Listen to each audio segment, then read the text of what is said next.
Hi friends! Thanks for tuning in.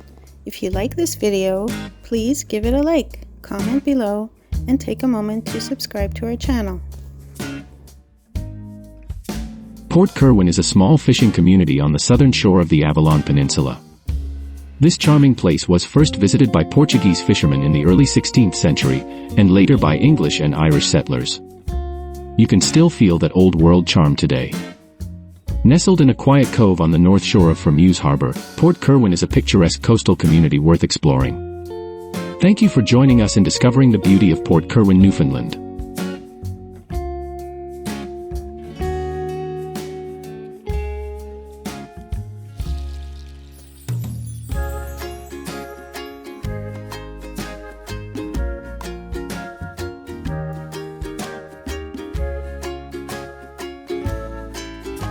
Thank you very much.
watching!